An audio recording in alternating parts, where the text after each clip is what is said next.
Hello everyone, this is me, your host Sunanda, and you're watching NewsMeter.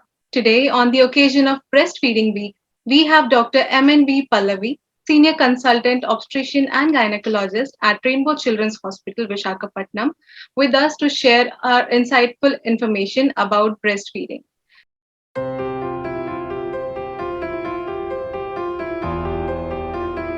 Encourage every mother to breastfeed a child because it has innumerable benefits both to the mother and the child. Mainly, if we speak of the baby, it's the perfect food for the baby because it's at the right temperature, contains all the appropriate proportions of nutrients that the baby requires. Not only that, it prevents many allergies in the baby because of certain immune factors which pass on in the breast milk from the mother to the baby. And also it prevents many diseases in the baby because the mother is already immune to many diseases. All those antibodies are passed on to the baby via the breast milk.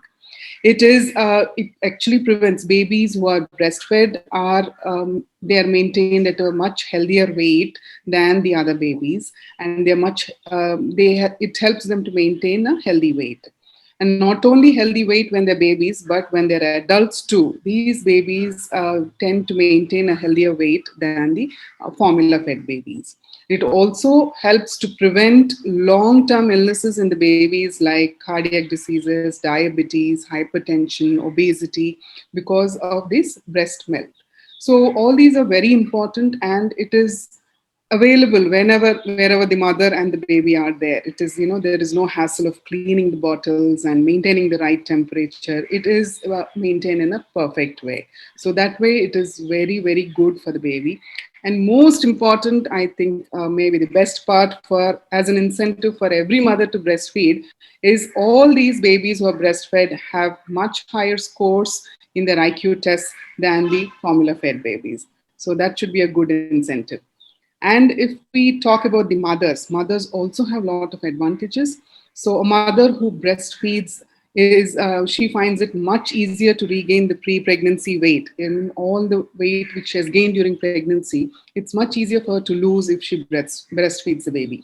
And not only that, it helps in bonding with her baby.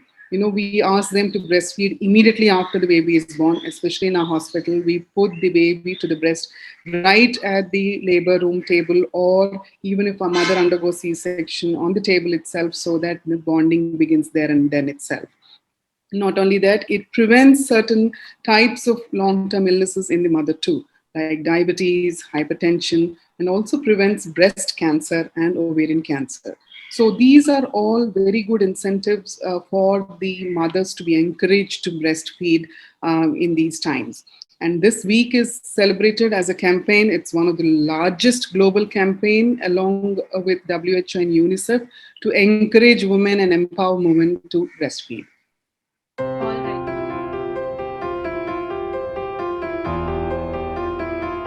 There are certain conditions where the mother or mother is not allowed to breastfeed the baby. It could be because of conditions affecting the baby or the mother.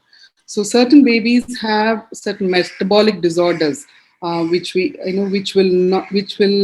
create problems for the baby if the baby is breastfed, like galactosemia or some types of phenylketonuria or certain rare amino acid urias. So in such cases, we ask the mother not to breastfeed the baby. Conditions affecting the mother, like if the mother is having some heart disease, when she's in a heart failure, she is not supposed to feed because it is an extra burden, stress for her, it's not good. And if the mother is on certain drugs which pass on in the breast milk, and they could harm the baby. So like example, in chemotherapy, if the mother is on some chemotherapeutic drugs, she is not allowed to breastfeed. Same way, if the mother is suffering from certain active infectious diseases like active tuberculosis, which is quite rampant in our country, then the mother is asked to avoid breastfeeding the baby.